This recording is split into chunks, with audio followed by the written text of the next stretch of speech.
മാങ്ങാണ്ടിയുടെ personal phone police പിടിച്ചെടുത്ത് അത് forensic പരിശോധനയ്ക്ക് അയച്ചതോടെ കേരളത്തിലെ കോൺഗ്രസ് നേതൃത്വം ആകെ അങ്കലാപ്പിൽ.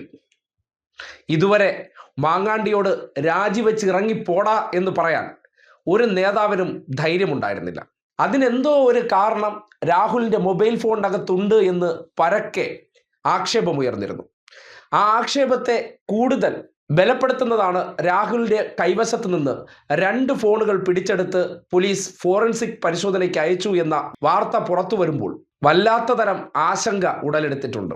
ചില കേന്ദ്രങ്ങളിൽ നിന്ന് കിട്ടുന്ന വിവരം രാഹുൽ മാങ്ങാണ്ടിയുടെ ബി നിലവറയാണ് ഇപ്പോൾ പോലീസിന്റെ കൈവശം ലഭിച്ചിരിക്കുന്നു എന്നാണ് വിവരം. കോൺഗ്രസ് നേതാക്കന്മാർ തനിക്കെതിരെ ശബ്ദം ഉയർത്താൻ മടിക്കുന്നതിന്റെ പല രഹസ്യങ്ങളും ഈ ഒരൊറ്റ ഫോൺ കാരണമെന്നാണ് കോൺഗ്രസിനകത്തെ തന്നെ അടക്കം പറച്ചിൽ.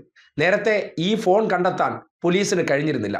മൂന്നാമത്തെ പീഡന പരാതി എത്തിയതിനു ശേഷം അപ്രതീക്ഷിതമായിട്ട് രാത്രി കിടക്കപ്പായിൽ കയറി രാഹുൽ മാങ്ങാണ്ടിയെ പോലീസ് ചെവി അറിയാതെ അറസ്റ്റ് ചെയ്യാൻ ചെന്നപ്പോഴാണ് സ്വകാര്യ ഹോട്ടലിലെ AC മുറിയിൽ ആ ഒളിപ്പിച്ചിരുന്ന ഫോൺ കൂടി എടുത്ത് അവൻ അവിടെ കൈകാര്യം ചെയ്തു വന്നത്. കാര്യം അറസ്റ്റ് ഉണ്ടാകുമെന്ന് സ്വപ്നത്തിൽ പോലും കരുതിയില്ലല്ലോ. അങ്ങനെ അറസ്റ്റ് ഉണ്ടാകാൻ സാധ്യതയുണ്ടെന്നറിഞ്ഞാൽ അപ്പോഴേ ഈ ഫോൺ പൂഴ്ത്തുമല്ലോ. കോൺഗ്രസ് നേതാക്കന്മാരുടെ എല്ലാം ശബ്ദത്തെ നിയന്ത്രിക്കുന്ന, അല്ലെങ്കിൽ രാഹുൽ മാങ്ങാണ്ടിക്കെതിരെ ഉറച്ച ശബ്ദത്തിൽ നിലപാട് പറയാതിരിക്കാൻ എന്താണ് കാരണമെന്നതിനെ സംബന്ധിച്ച് ഫോറൻസിക് പരിശോധനയിലൂടെ ആ രഹസ്യങ്ങൾ പുറത്തേക്ക് വരാൻ പോവുകയാണ്. ആ രഹസ്യങ്ങൾ എന്തെന്നറിയാൻ കേരളം ആകാംക്ഷയോടുകൂടി കാത്തിരിക്കുകയാണ്. മാങ്ങാണ്ടിയെക്കുറിച്ച് പുറത്തു വന്ന ഈ വിവരങ്ങൾ ഇങ്ങനെയാണെങ്കിൽ മറ്റ് കാര്യങ്ങൾ എന്തൊക്കെയെന്നതിനെ സംബന്ധിച്ച് പല ഊഹാപോഹങ്ങളും പ്രചരിക്കുന്നുണ്ട്. പഞ്ചനക്ഷത്ര ഹോട്ടലിലെ നീന്തി തുടിപ്പുകൾ കോൺഗ്രസ് നേതാക്കന്മാർ നടത്തിയതിനെ ഒളിക്യാമറയിൽ പകർത്തി സൂക്ഷിക്കുന്നുണ്ടോ എന്നതിനെ സംബന്ധിച്ചാണ് വ്യാപകമായിട്ടുള്ള ഊഹാപോഹങ്ങൾ. അത്തരത്തിൽ കോൺഗ്രസിന്റെ പ്രധാനപ്പെട്ട ലീഡർമാരെല്ലാം കുരുങ്ങിയിട്ടുണ്ടെന്നാണ് അറിയാൻ കഴിയുന്നത്.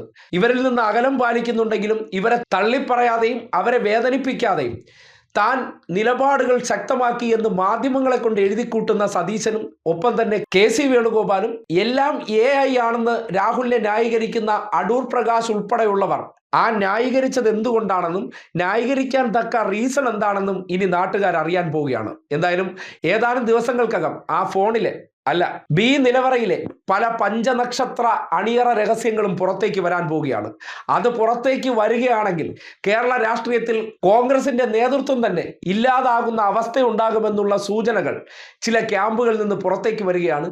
ഇതിനെ സംബന്ധിച്ച് കോൺഗ്രസ്സുകാർ തന്നെ വല്ലാത്ത ആശങ്ക പ്രകടിപ്പിക്കുന്നുണ്ട്. എന്തായാലും ചുരുങ്ങിയ സമയം കൊണ്ട് കോൺഗ്രസിന്റെ നേതൃത്വത്തെ ഒന്നാകെ വരുതിയിലാക്കാൻ കഴിഞ്ഞ ആ മാജിക് എന്താണെന്ന് ഫോറൻസിക് പരിശോധനയുടെ പുറത്തേക്ക് വരാൻ പോകുന്നു എന്ന് കൃത്യമായി ബോധ്യപ്പെടുകയാണ്.